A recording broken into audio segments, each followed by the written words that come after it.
رسول اللہ صلی اللہ علیہ وآلہ وسلم نے فرمایا، ہمارا پروردگار بلند برکت والا ہے۔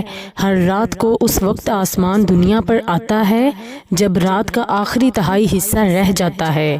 وہ کہتا ہے کوئی مجھ سے دعا کرنے والا ہے کہ میں اس کی دعا قبول کروں، کوئی مجھ سے مانگنے والا ہے کہ میں اسے دوں، کوئی مجھ سے بخشش طلب کرنے والا ہے کہ میں اس کو بخش دوں۔ صحیح بخاری حدیث نمبر 1145۔ ام المومنین حضرت عائشہ رضی اللہ عنہا سے انہوں نے پوچھا کہ نبی صلی اللہ علیہ وآلہ وسلم رمضان میں رات کو کتنی رکعتیں پڑھتے تھے؟ آپ نے جواب دیا کہ رسول اللہ صلی اللہ علیہ وآلہ وسلم رات کو 11 رکعتوں سے زیادہ نہیں پڑھتے تھے، خواہ رمضان کا مہینہ ہوتا یا کوئی اور۔ پہلے آپ صلی اللہ علیہ وآلہ وسلم 4 رکعت پڑھتے، ان کی خوبی اور لمبائی کا کیا پوچھنا۔ پھر آپ صلی اللہ علیہ وآلہ وسلم 4 رکعت اور پڑھتے، ان کی خوبی اور لمبائی کا کیا پوچھنا۔ پھر 3 رکعت پڑھتے۔ عائشہ رضی اللہ عنہا نے فرمایا، میں نے عرض کیا، یا رسول اللہ صلی اللہ علیہ وآلہ وسلم، آپ وتر پڑھنے سے پہلے ہی سو جاتے ہیں۔ اس پر آپ صلی اللہ علیہ وآلہ وسلم نے فرمایا کہ عائشہ رضی اللہ عنہا، میری آنکھیں سوتی ہیں لیکن میرا دل نہیں سوتا۔ صحیح بخاری حدیث نمبر 1147۔ نبی کریم صلی اللہ علیہ وآلہ وسلم رات میں نماز کیوں کر پڑھتے تھے؟ آپ نے بتلایا کہ شروع رات میں سو رہتے اور آخر رات میں بیدار ہو کر تہجد کی نماز پڑھتے، اس کے بعد بستر پر آ جاتے اور جب مؤذن اذان دیتا تو جلدی سے اٹھ بیٹھتے، اگر غسل کی ضرورت ہوتی تو غسل کرتے ورنہ وضو کر کے باہر تشریف لے جاتے۔ صحیح بخاری حدیث نمبر 1146۔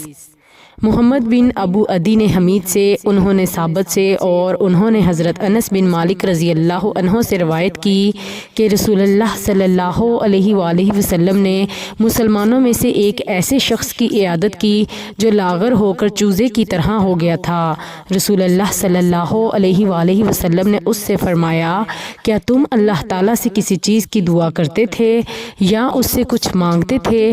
اس نے کہا، جی ہاں، میں کہتا تھا، اے اللہ، تو مجھے آخرت میں جو سزا دینے والا ہے ابھی دنیا ہی میں دے دے۔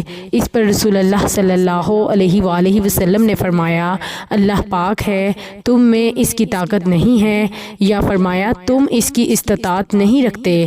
تم نے یہ کیوں نہ کہا، اے اللہ، ہمیں دنیا میں بھی اچھائی عطا فرما اور آخرت میں بھی اچھائی عطا فرما اور ہمیں آگ کے عذاب سے بچا لے۔